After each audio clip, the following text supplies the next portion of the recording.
In the Rye Podcast is a proud member of the Borellis Podcasters Guild. Hey everyone, thanks for tuning in. Hope everyone had a nice Thanksgiving. This is episode 22 in the Rye Podcast with Curt, Fletcher. My guest today is going to be Keith Breckenridge, who is a comedian and an actor. Also does some voiceover stuff. Super excited to talk to Keith. Got to play this commercial real quick, and then we'll go talk to Keith. Hope you enjoy it. The holiday market from Rail Yards Market and Downtown Growers Market is virtual and open for shopping through December 10th. The online shop features 100 plus local farmers, food producers, artisans, and wellness vendors. Keep it local this holiday season and support small New Mexico businesses. Shop all vendor producers in one cart with one payment. It's safe, quick, and convenient. SNAP and PEBT is accepted, and the Double Up Food Bucks program offers half-off produce for SNAP and PEBT card holders.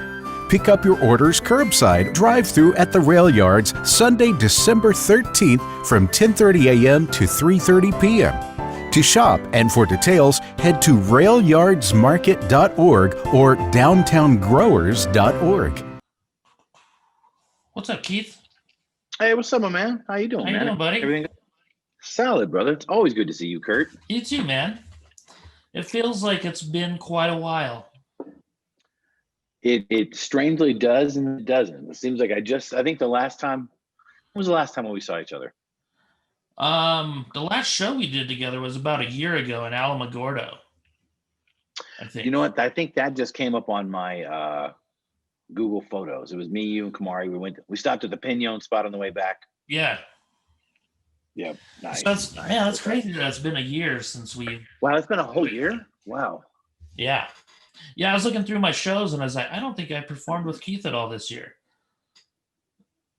You know what? I don't think we have. Yeah, isn't that crazy? No. You did. Red Gorilla. Oh, that's right. Okay. That makes sense. So we have one this year, at least one in. Yeah. Okay, so. Good.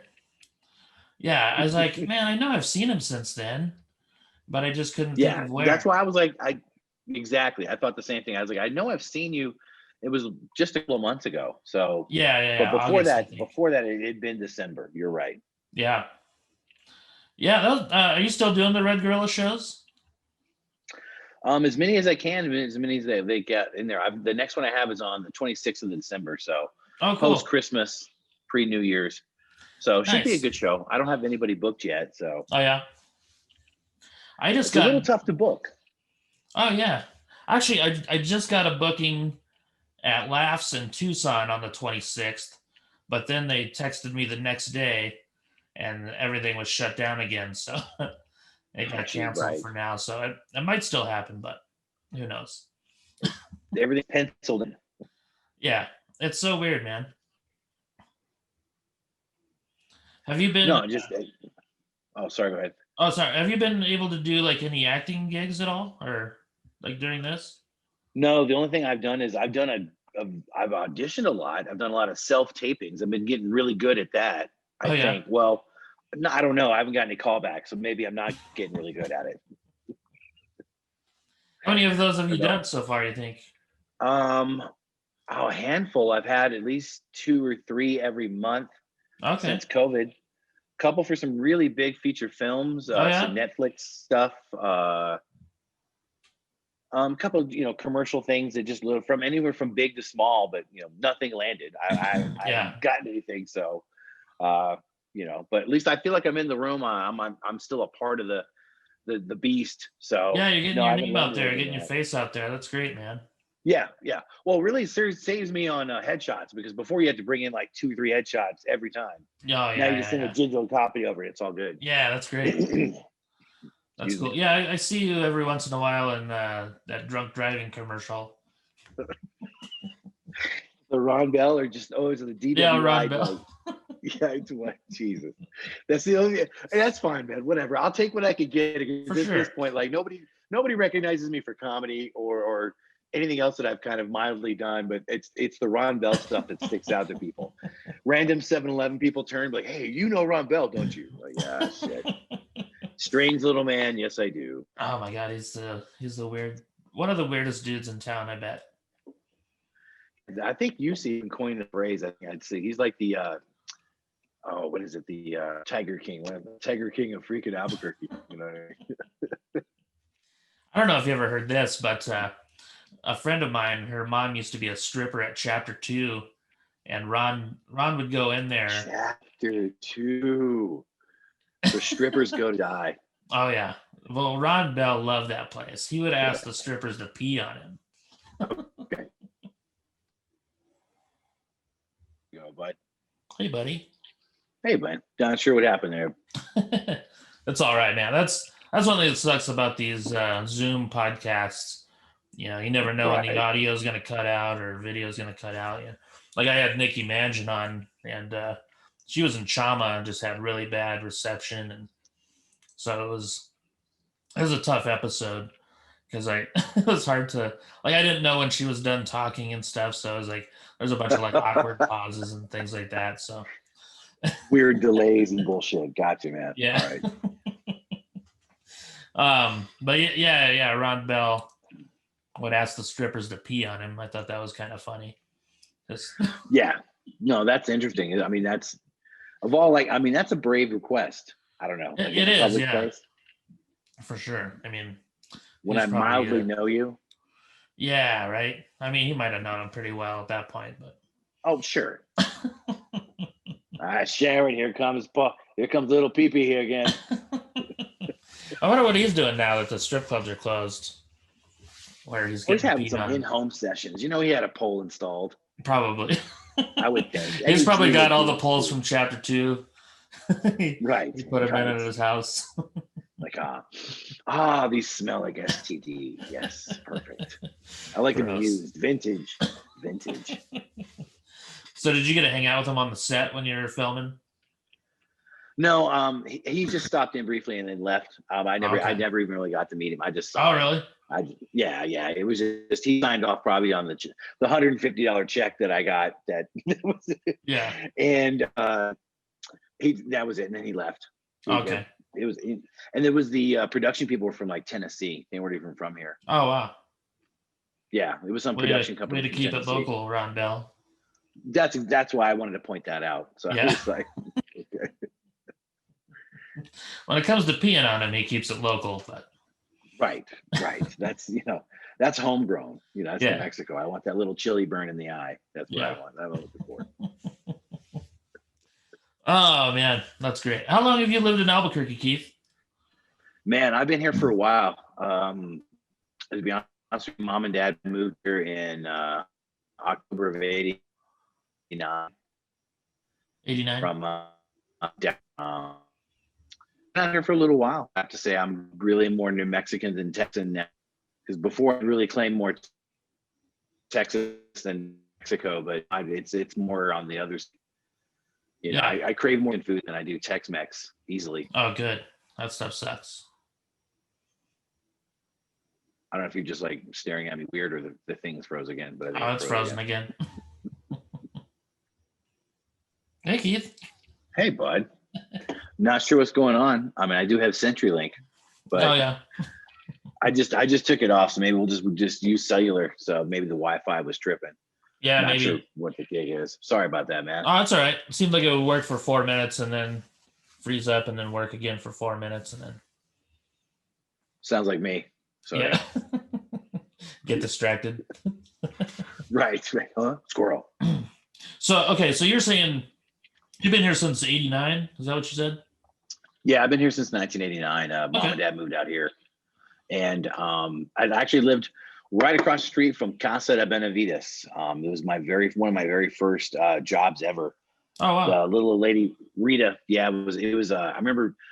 What was it? Minimum wage was $3.35. Oh yeah, were you a server at that time? Yeah. No, I was washing dishes. I was washing pots and the pans in the back. I was working in the kitchen and stuff. It was the first like job that I'd ever had, washing dishes and working in a Mexican restaurant. And I had to keep track of my actual hours because this lady was trying to mob me. Every single check, it came up short. I was thinking, wait a minute. So I'd actually keep track of my hours. She'd look at it and be like, oh, look at that. But it really taught me a lesson to like keep track of your stuff, because anybody's going to mob you. Even if this like little old lady who I thought was like a grandma would absolutely skim on a 14-year-old, working there. Because I was 14 and a half when I had to get a worker's permit from Valley High School to just try and work 20 hours across the street. Yeah, because I really hated asking my mom and dad for stuff. I've always been pretty independent, and really, really hate, even though I ask them for money now in my 40s, but it doesn't matter. But I was independent when I was 14. God damn it, that's the point of the story. Yeah. Now it's easy. Like you, hey, remember that money I never asked for? Well, right. Now I do that. Well, I just want to. Yeah, you don't have to leave me anything. Let's just spend it now. We can enjoy it together. Nice. Yes. I saw that picture you posted the other day. I think it was your high school days, and it's so funny. Oh yeah. I can never picture you with hair, because I've always known you with no hair. So I saw that. I was like, I just pictured you as a little kid, like out on the playground, like bald, with a beard. With a beard, right? All the kids are calling you Dom DeLuise. Hey, Dom DeLuise, pass it over here. Oh, can you sign this? My Cannonball Run T-shirt, thanks. So, how did you become a New York Giants fan living in Dallas? Well, that's kind of an oddball story. It has a little bit of a darkness to it, but Cool. yeah, no, it is. Okay, so I grew up in a very, very, very racist part of Texas. And I went to a very small school. It was called Texas, right? I fucking love it. The teacher, I mean, it was a really small school. Everybody in that class, let's say I was like the 8th grade class, only had like 40 people in the whole class. The 9th grade had like 50 people. The 6th, I mean, it was really, and the whole campus had K through senior. I mean, it was like basically the entire county and like the towns, like one. It wouldn't have it separate, because it was really only like 200 people in the entire school. So it was very, very small. So you would have one teacher in every class, every hour. You would change like social studies to math to English to whatever, right? And I'd have one teacher, but every hour the subject would change. Okay. So this guy happened to be not only the teacher, but the town preacher, and was in the KKK as well. So he was a busy dude. Yeah, he had a lot of meetings. And it was really like so much raised that you would almost buy a cross making, like right. They made them there in that part of Texas, where you could buy them right from the store if you wanted to burn them out front, where you bought a Christmas tree, same place. So it was fairly racist. So he would openly like preach a bunch of racist shit. And I happen to be, me. I was friends with the only Mexican and black dude probably in town. Jimmy Lahaganaga, I love you. Shout out to you, my man, if you ever see this. The only Mexican. He would pick me up in his mom and dad's car. We were both 14, not supposed to be driving, but we'd be cruising the back streets. My other friend Shannon, of course, is a black guy. I knew you were gonna ask. It was and I got a lot of shit actually for being friends with them. Yeah. From my white side, or with them, and especially from him, who was a giant, not even just use the pun, but a huge Dallas Cowboy fan. So because he was such a Cowboy fan, it just correlated racism with me. It just correlated bad shit. So I just always just whatever. Yeah. And so when it came down to, and then when I moved here, I had a kind of a new collection of friends, and a lot of them were New York Giants fans. And so I was looking for a new team and everything, and I saw LT break Joe Theismann's leg, and I thought, wow, that's a bad mofo right there. And ever since then, it kind of just clicked. So I've got two friends. I got one friend from Bayshore, Queens. I got another really good friend of mine from Strong Island. And so they just kind of converted me, so to speak. And plus with just kind of watching the 85, 86 Giants just kind of culminated since then. So I've always appreciated and always thought New York is just a gigantic city, and just it's on my bucket list of things to do. I've always wanted to do Christmas in New York, corny but romantic, but that's just something I've always kind of wanted to do also. I have this appreciation for New York. Coming from such a small town, just something that's always kind of, awed me. For sure. Yeah, it's crazy that I grew up in a small town in Iowa, and we had like a few black people that lived there over the years. It was weird. They never lived there at the same time though, together. But they get them out at the same time. It's like, shit. As soon as they left, look what happens. We had this one guy would come up, and he was working construction with some of my buddies and stuff, and we became really good friends. And it was insane how people would look at him. Like I never knew how racist people were until I started hanging out with him. Like we would just be hanging out down by the courthouse. That was kind of where everyone hung out in town. Right. And like we'd just be sitting there on a bench or something. And I just remember these old people driving by and staring at him. And like they almost crashed their car because they're staring so hard. Then they came back around to stare some more, like just to make sure that they were seeing what they were seeing, No, they got a double take. Holy shit. Yeah, it was so crazy. I was like, and I remember asking him about it. Like, I was like, does this happen all the time? Like, what, like, he's like, it does here. Like, he was from Kansas City. So, Right. It didn't happen there, but he's like, yeah, this town is super racist. And it floored me, man. Like, cause I was young, I was 14 years old or something like that, and I'd never experienced anything like that. And, like there was one time we're in the gas station, we're just hanging out at the gas station, drinking some sodas and whatnot. And like it was a small town where people leave their car running, get something in the store and go out, like no problem. Sure. Right. So we're in there one day, and this guy pulls up, and he's in a truck, and he leaves the truck running, walks in the store. He walks in, sees my friend, walks out of the store, goes back to the truck, locks the door, turns it off, comes back in. I was like, Jesus, dude. Right. Yeah, just stuff like that, man. It's just like, wow, you people are ignorant. Yeah. No. And that's what it is. And it's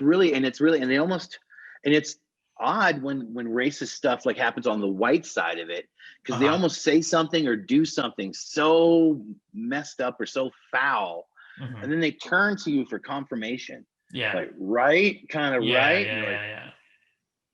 No, dude. No. Dude. Like, and it's just no, man. Yeah. And you just have to disagree with it. It's just it's a very awkward setting or tone. But yeah, I mean, that's the point that that's when you stand up. Because I mean, I've got black children. Everybody knows that. And yeah. And I'm all about Black Lives Matter and standing up for human rights and LGBT and just anybody, stand up for anybody kind of rights, in that regard.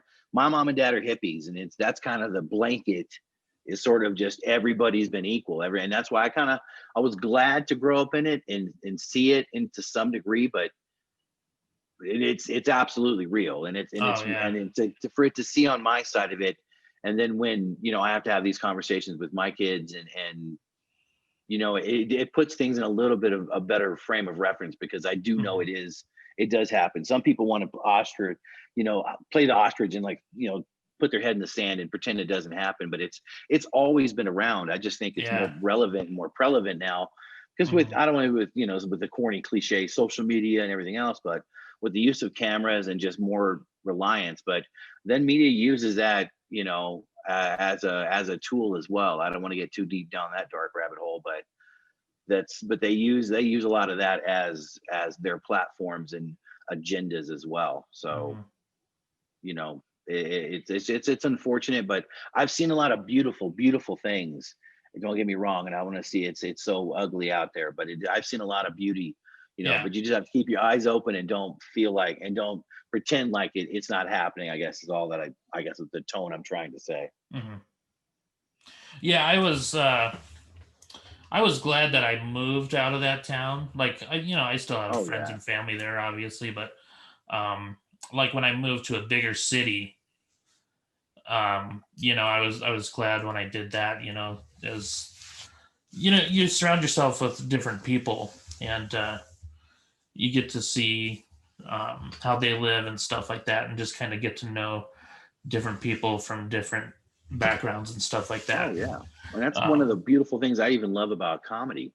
Just the grand diversity of being able to see, and I would have never been able to meet as many people or this diverse group of individuals, just either from audience members to fans to just even comics too, just to really explore the different just walks of life, different angles of thought. Like I would have thought about it that way, and because I could see how you would have came up with it based on where you came from and how you know you struggled and stuff. That's beautiful. That's just beautiful for me, man. That's one thing I love about Albuquerque. There's so many different people here, and it was so different from the town I grew up in. So different. Yeah, it's a hellacious melting pot. There's a lot of it's almost, I mean, it reminds me similar to San Francisco because it has such a eclectic group of just everybody from Dominicans to Cubans to Vietnamese to just everybody, just everybody. I don't want to name every group, but you know it's like everybody's here, guys. Everybody's here. Yeah, that's great. Yeah. So you started, well, when did you start doing comedy? It was about 10 years ago? I started doing comedy in roughly 2006. Oh, was it 2006? Yeah, it was 2006 when I went to Laughs. It was the old Laughs up on Eubank or Iwantabo. That was the first one that I ever did. I did a open mic there, standing room only.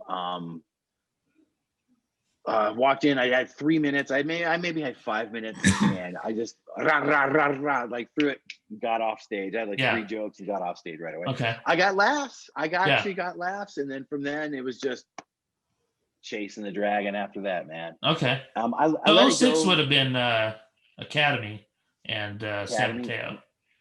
Maybe it was a little sooner than that then, because because they moved. They were at Wantabo and Candelaria. They moved to San Mateo and Academy in 2001, I think in March. The first time I did was up on the Eubank spot because it was with my first wife. So I remember, and that was 2000-ish. Okay. So maybe 2001, but it was the first time that I even did an open mic. So like I don't really even count that. When I started doing the Sunday open mics, I guess was 2006. I guess that's why that pokes in my head. Okay, yeah. Maybe I blended those two, but yeah, 2000. Maybe there was 2006 in my head because I was going to the Academy one because it was every Sunday. They had Wednesdays and Sundays. The guy Russ changed it around a little bit. Wednesdays or Sundays I would go and started doing open mics. I remember Black Mike was the host of the first one that I went to. Stephen Haha Hunt was there. But that's when I first kind of started doing those. Okay. And then I kind of got away from it. And then that's when the Stephen Casada thing came up for the after party. I auditioned for that. And then I made the show. And then after that, that's when I really started doing more open mics. The first other open mic that I went to was Brickyard. Over on the Brickyard one over on roughly Academy. And sorry, I got somebody at the door. Amazon. Can we pause real quick? Yeah, that's fine.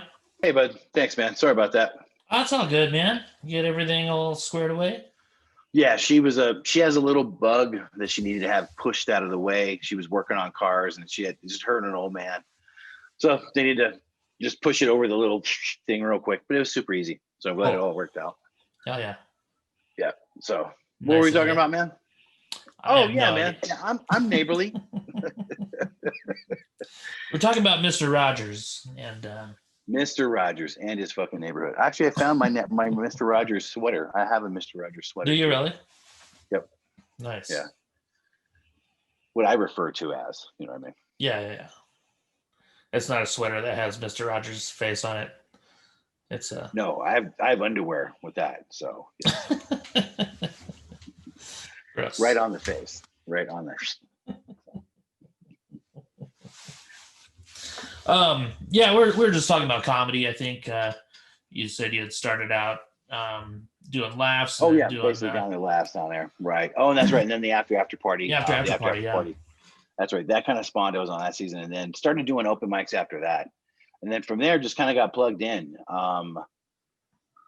just I met you, and I think Matt Peterson, Black Mike, Joe Quesada, kind of that crew, Drew, those guys.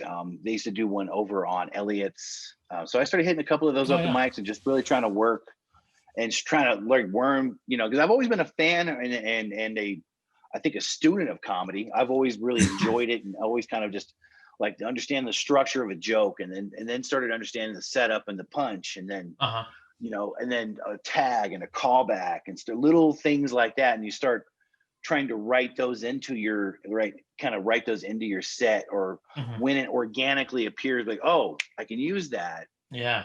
And then and I've always been a writer. I've always been kind of into that. So cool. It's been really, really fun. I mean, that's in that aspect. That's my daughter. There's Kamari. Hi, Kamari. Curt said, what up? It was a year ago. A year ago, we were in the pistachio spot. Gordo, yeah. So yeah.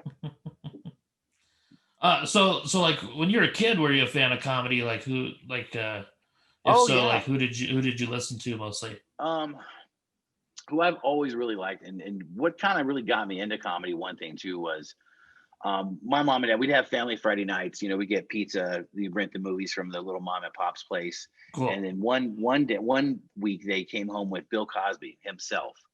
Oh yeah. And my mom just howled.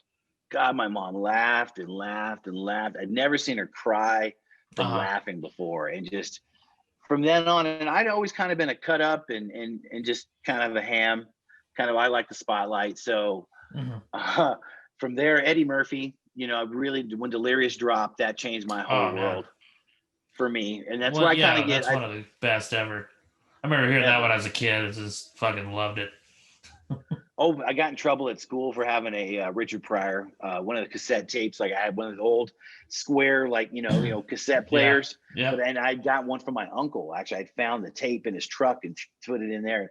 We were in recess, like ha ha ha, and got in trouble for listening to it. That's great. I've always been a big fan, and I've always been a huge, huge fan of Carol Burnett. She's always been a big influence on me, I think. I loved that show, Tim Conway, Harry Conway. It's just that whole thing just really, really just, it's childhood nostalgic for me when it comes to that there. But Delirious really molded me as far as like trying to have any kind of swagger or rock star kind of style about you. That's kind of, I guess, where I get some of my stuff from is from that. That's cool. Yeah, my mom didn't give a shit what we listened to, and so we were listening to Delirious by Eddie Murphy like when we were super young, and George Carlin, and then there was a guy named John Valby whose nickname is Dr. Dirty. He does a bunch of like dirty songs, racist songs. Like I was listening to that guy when I was like in 5th grade. Yeah, my dad was always a huge Carlin fan, so I think I'd add Carlin to that too. My dad influenced me into Carlin as well. Cool. He's definitely on my Mount Rushmore of comics. You know what I mean? I've actually been watching a lot of his old specials on this app called Tubi. They have a bunch of like really good comedy specials on there. I think it's better than Netflix, like comedy wise. But sure, I've got a bunch of old Carlins on there, so I've been watching some of those. Probably watched 6 or 7 of them in the last month. Nice. Yeah, just remembering like the jokes from when I was younger. I was like, I remember this one. Well, like because it's so topical. Keep it so topical and be edgy. And he's so edgy, so edgy for the time, and it's so intellectual, and the way he would twist it. And his angle of thought was just, I mean, ahead of the curve of almost anybody else. Yeah. Even anybody in his own circles. He was just a standalone. Yeah, I think the only one that would come even close to him at the time would be Bill Hicks, probably. I'd have to agree. I think on that realm, right? Yeah, except when I was a kid, I never thought Hicks was as good, but now when I listen to him, he's brilliant. You know what I mean? You'd have to almost be older to understand kind of where Hicks is coming from. Yeah, you have to have some life experience to some degree, for sure. Where Carlin's coming from a political standpoint, more of like oppression of man and like Mhm. the government's trying to like, we can all semi relate to that if you're kind of in tune to so degree or woke, whatever. Yeah. But yeah, no, as far as Hicks, you have to kind of go through some shit to kind of relate to him.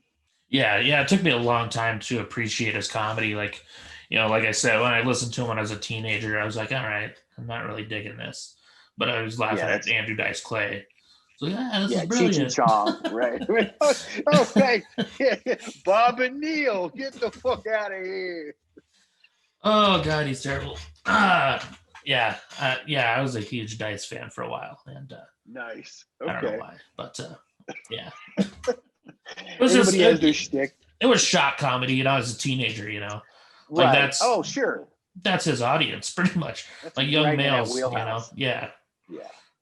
But I don't know. I listened to him when I got older, and I was like, "Holy shit, this is garbage." Yeah, so hickory dickory dock. It's like, well, you have an hour. You people pay for an hour for this? Yeah. I mean, he had some funny stuff, but not. No, not a lot. I heard he stole. I heard he stole his whole persona from Kinnison too, which is not cool. Because Dice used to be a clean comic. I don't know if you knew that. Not he at all. used to. So what he used to do is, this is kind of brilliant. He would go to movie theaters, and before they would start playing the previews, there'd be a shitload of people in there. So he would like just go run to the front and like just do his act in front of all these people. Hey. They'd like treat it like an open mic. This is a Disney film. I understand this is a Disney film. But he was I'm going to make use of this 10 minutes. But he was doing clean stuff back then, so he got away with it. Right. He wasn't like going up before Disney film, like some chick was sucking my dick. That'd be funnier though. I was gonna say, in my mind, it's gonna stay the way I thought it. So for sure, yeah. You picture that? It's hilarious. He's like showing up at kids' birthday parties. Right on. I heard there's a 10-minute gap in here. Let me fill it. Hey. Oh God, I hope he doesn't listen to this podcast. I'm sure he doesn't. Actually, I really loved what was that movie? The Adventures of Ford Fairlane. Did you ever see that? Yeah. I still like that movie. I think it's funny. It's actually it's a campy 80s or 90s flick. Yeah, like, I'm a huge 80s 90s guy. Anybody yeah. knows me. I love the 80s movies. Yeah, 90s movies. That's such a wheelhouse. If I'm ever on a trivia, whatever, if it's music or movies, I got your ass. It doesn't matter. Sure. Yeah, I should anyway. I should. Yeah, Gilbert Gottfried was in that movie too. He was awesome. Young Gilbert Gottfried. Yeah. Yes. Did you ever see Gilbert Gottfried when he was on SNL years ago? Yeah. I think it was before he even did his voice the way he does it now. Before he got really annoying, right? Yeah. I actually saw him at Laughs in Tucson last year, and God damn it, it was funny. Oh, he's stupid funny. Yeah, his stuff is ridiculous. That guy's so dark, man. Yeah, no, I was gonna say he's not for everybody. He's not everybody's cup of tea. But if you listen to his, and that's what I like. A lot of comics who are either dark or just go in those ways. To me, you have to listen to like the wordsmanship or the penmanship of the joke. Yeah, like pay attention to the structure, the wordplay of the joke. Mm-hmm. That a lot of times is one of the most funniest things. Yeah, Gilbert Gottfried just, I think, embodies a lot of that. For sure. Of that. I got to meet him afterwards and stuff and talk to him a little bit, and that was pretty cool, man. That was like I always heard he's this really nice guy. I always heard he's super nice. So small, man. He's just so tiny. Little guy. Yeah, he's a little dude. And I felt weird, like, because I put my arm around him to take a photo with him, and I was like, I don't want to, like, I don't know. I feel like I'm gonna squish him or something. You know what I mean? But yeah, that was a turn to powder. That was a pretty cool moment in my life. Nice. That's how. Have you met some pretty famous people, like comics? Not necessarily. No. Stephen Quesada, I know very well. I mean, you know him as well. I mean, we both have mutual. Other than Quesada, handful of just, road comics, people that just came through Santa Ana, because I worked at Santa Ana for 2 or 3 years there. Oh yeah. So just anybody bumping into, kind of headliners from there, like Jay LaFar, or from, nobody's famous, I guess, but you know what I mean? Mm-hmm. Joshua Blue from. He's super famous. Yeah, super famous. Josh. Yeah, he's great, man.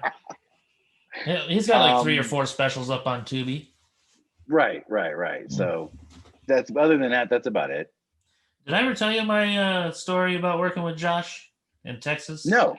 In Dallas? I vaguely remember this, but okay, go ahead. So we were performing at Hyenas in Dallas, and this lady yells out in the middle of his set. She goes, "I love you, Josh." And he goes, "Thank you, sir." And everyone laughs, and he moves on with the show. And then, so I go out, and I was helping him set up his merchandise and stuff while he's on stage. You see, he has a hard time doing it too with his palsy. So I was out there setting up his merchandise for him, and there's a guy standing out in the lobby, and he goes, "Did you see what happened in there?" And I was like, "What?" Like, I was in there the whole time. I don't, no idea what you're talking about. He goes, "Josh called my wife sir." I was like, "Oh yeah, it was hilarious." He's like, "Yeah, well, she didn't think so." And I was like, "Really?" And he's like, "Yeah, she's in the bathroom crying right now." And he's like, what should I do?" I was like, "I have no idea."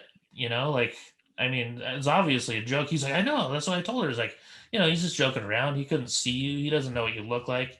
He just said something that came to his head, said it, boom, move on. And she's freaking out about it. And man. I was like, "Man, I don't know what to tell you.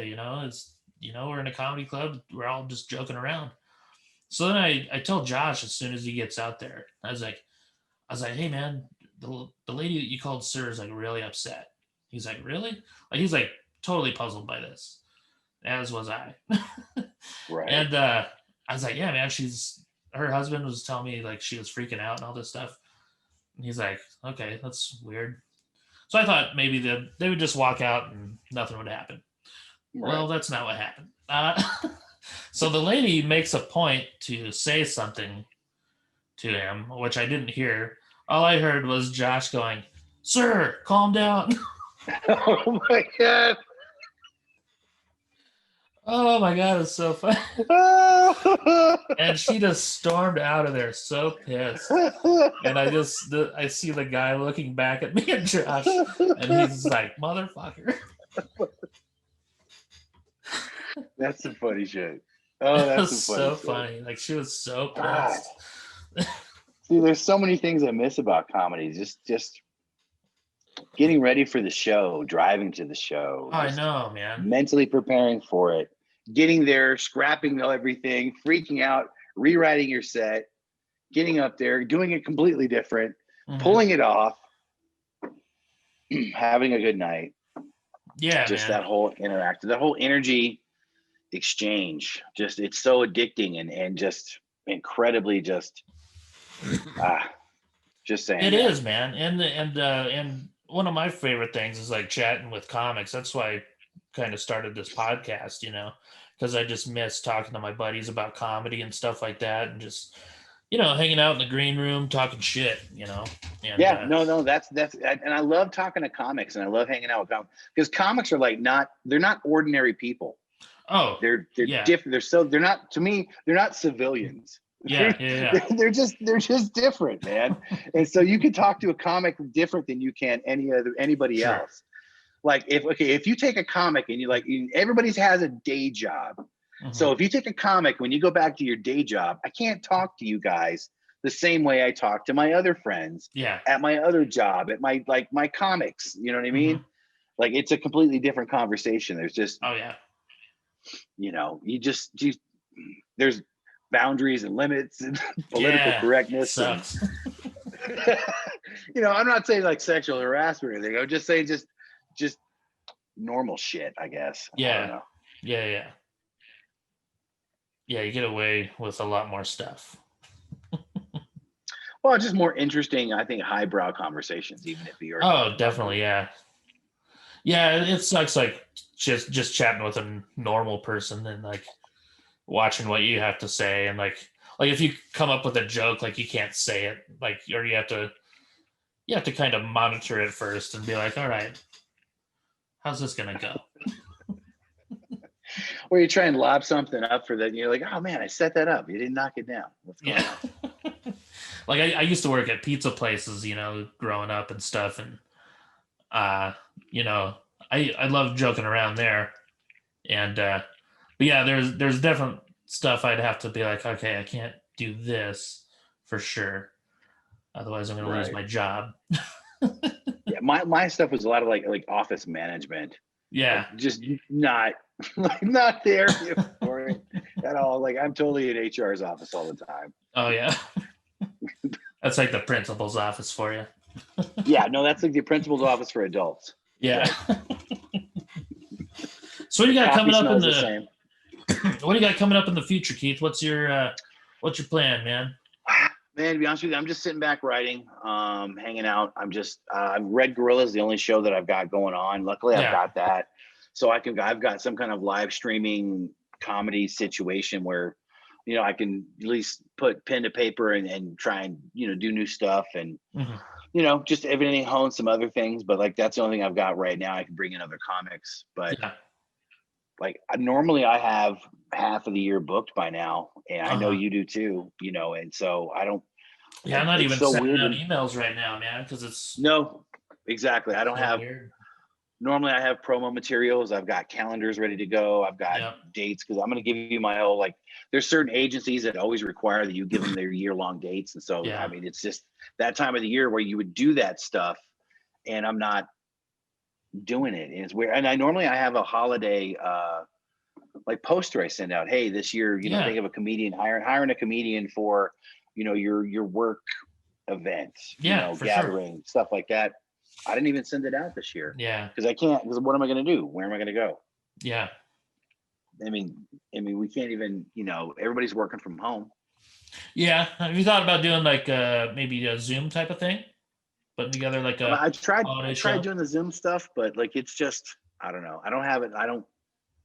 I need the interaction. I need the audience there to some degree. Sure.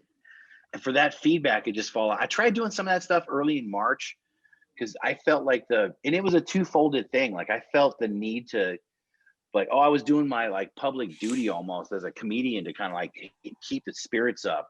Let's have something to talk about, interaction, because that's when the lockdown first happened and nothing was going on and we couldn't go anywhere. I couldn't go anywhere. I mean, at all. So I was Friday night, I had a 12-pack of beer and a laptop. So, hey, let's, one or two things going to happen here. So we can, I can log on. And so, but halfway through it, I would be doing a set or a joke and then not that I wouldn't get the response, but it just was empty, it seemed. Mm-hmm. And then I was starting to hit a laugh track that was fucking corny. And then it would just end up being just drinking with Keith and asking me questions and let's having a weird, I'm too much of me a revealing evening. So I don't know. That was just me. I need the live. I have to have the live stuff. And that's what kind of kept driving me to do stuff. It's really difficult just as a comic. If you can overcome that emptiness of it not being there and expecting the joke to land or not hearing it, I don't know. But you feed off the crowd just as well as anybody else. Mm-hmm. And I know you've got a pretty solid set is what you do, but I've never seen you do the same show twice just based on the audience. Because it changes and morphs and it goes a different way every time in some degree. You know what I mean? So to me, it's really, really tough to come over that emptiness of the Zoom meeting stuff. It's tough, yeah. I've done 3 total and I liked them all. But I think my style fits better than a storyteller style. Okay. Sure. Because I could just rattle off a bunch of one-liners real quick and then get out of there. No problem. So that's super easy. But yeah, the connection with the audience isn't there. I like doing crowd work sometimes. Can't do it. It's just, Right. And it's just you're just kind of phoning it in too. You're just like basically just reading off your jokes, and that's not fun. Like I like being in the audience right there, and the wheels are turning, and you're like, okay, this joke's next, but if I come up with something else real quick, I'm gonna slip it in, see how it goes. But right. that It's like doesn't having happen two with a plays Zoom at the show. line. Yeah. Right. Yeah. So, what are your goals in comedy? What do you want to accomplish? Like, say for like this next year, like if everything opens up again, like what do you want to do? I would honestly like to get back on the road again, and really be able to like do the road and tour a bit. I mean, that's I know that we shared that conversation I think a couple of times in the car. Mhm. That's something I would really like to do. And then one of the goals for me is I've never really got into this to be super famous. Like I'm not trying to be famous. I want to do it for the art of things, but I want to be able Yeah. to sustain a living to some degree. And I Mhm. want to be able to live somewhat comfortably, Yeah. where I'm not doing just like shit gigs all the time. Like I'm working, I want to fly under the radar and make an easy 100K and not be Yeah. famous. And to me, I would be living the dream as far as I'm concerned. Oh yeah, for sure. Just being able to sustain things and, do some mild acting, keep doing the kind of, because I'm a commercial actor. I guess that's more of what I'm in. I haven't landed a really good movie role, Mhm. or I mean, I've been a couple TV background things and supporting stuff, but not really any like landing like, speaking roles, but I'd like to land a speaking role at some degree. If comedy could take me anywhere, that would be one. That's a goal Oh of yeah. mine to become SAG, I think by the end of 2021, and to be booked, I think just to be booked and working, Yeah. in some degree with that or writing, Mhm. would be, I think a goal for 2021 for me. Cool. Have you? I know you took some classes for voice acting. Have you got any roles with that at all? No, I have actually gotten a few things of piecework. I've got some commercial work. I've kind of strayed away from that. My agent actually has a voiceover department. I'm Oh, trying to okay. work on a home studio now to Cool. build that. So as soon as I kind of get that together, but I live in the worst place in the world to try and have a voice recording studio. I have Oh yeah. probably 200 yards is I have the train that runs in front of me. I've got these kids that play outside. There's dogs that are barking. Yeah. And don't forget the ambulance dispatch, which is across the street. So between that, I don't know how I'm going to pull this off, but I'm going to make it work somehow. But yeah, no, voiceover acting is something I'm still trying to do and still trying to work with. I know that I got some really good feedback from my voiceover coach and from my agent, but the equipment and the studio needs to get a little tighter for Yeah. me to be able to really turn the corner on this. But yeah, I hear you, man. Well, best of luck to you. We already hit thanks, man. 45 minutes, so dude, thanks Okay. so much for coming on today, man. It was really nice to get to chat with you, and hopefully we get to do a show together soon. Yeah, no, we should really try. I mean, we got to do. I mean, at least keep the streak alive. You got Yeah, to at least do one or two in 20. At least we got 2020 under covered.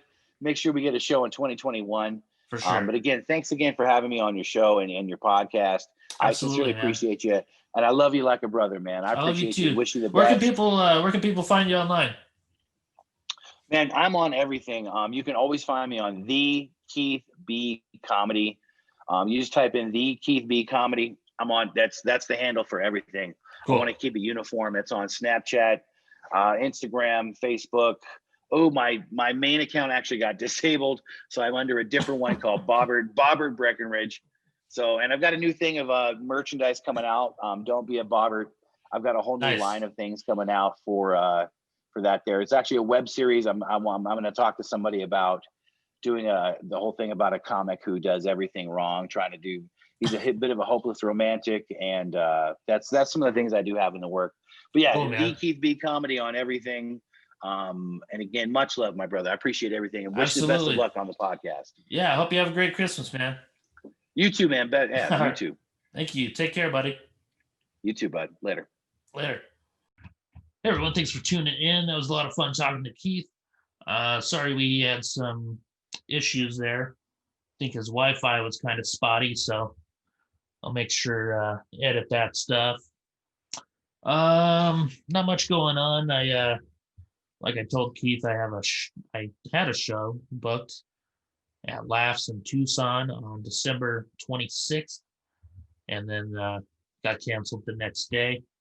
So they shut everything down. So if they open back up by then, hopefully I'll be performing there. So I'll keep you posted. What else is going on? Not a lot, really. Just been working on some writing and stuff, and I did create the website for the show. InTheRyePodcast.com is now up. Got a couple things I need to fix up on there, but it is up and running. You can catch all the episodes on there. I'm also part of the Burlesque Podcasters Guild, which is pretty cool. It's a new thing that just started up here in Albuquerque. There's a lot of great podcasts here, so go check that out. I've got the link on my website, InTheRyePodcast.com. Also, I want to thank John Singleton from Anesthesia for the outro music. As always, John is super awesome guitar player, and Anesthesia just won the COVID cage match on 94 Rock, which I mentioned last time, but super exciting. If you haven't listened to Anesthesia, go check them out. If you like old school thrash metal, I think you'll dig them a lot. Also, thanks to Jarrett Reddick from Bowling for Soup. He's working on the intro music. I actually just talked to Jarrett. We were texting on Saturday night until like 3:30 in the morning, and had a good time chatting with him. He said he wants to be my writing partner so he can make me famous. He's a pretty funny dude. So go check out Bowling for Soup. They got a new album coming out, I think next year probably. They just recorded it a couple months ago. So go check him out. He's always doing shows online and stuff. You can go see him do some acoustic sets and things like that. So check those guys out, bowlingforsoup.com. I think that's it for this week. As always, if you go to my comedy website, funnyfletcher.com, and click on the store, if you order something on there and put in the Rye Podcast in the promo, you get 10% off. And that's In the Rye Podcast, no spaces, all capital letters. If I make some merch for the podcast, I'll put that up on the podcast website too, but don't have any right now. I've got some stickers, but I don't like them. So, also, if you want to donate to the show, you can do that on Venmo at Funny Fletcher. That'd be cool. I'm also working on what is it called? Patreon. I don't know how to do it, but I'm trying to set that up. So, all right, that's it for this episode. Thanks for tuning in. Thanks for listening. We'll talk to you next time. Take it easy.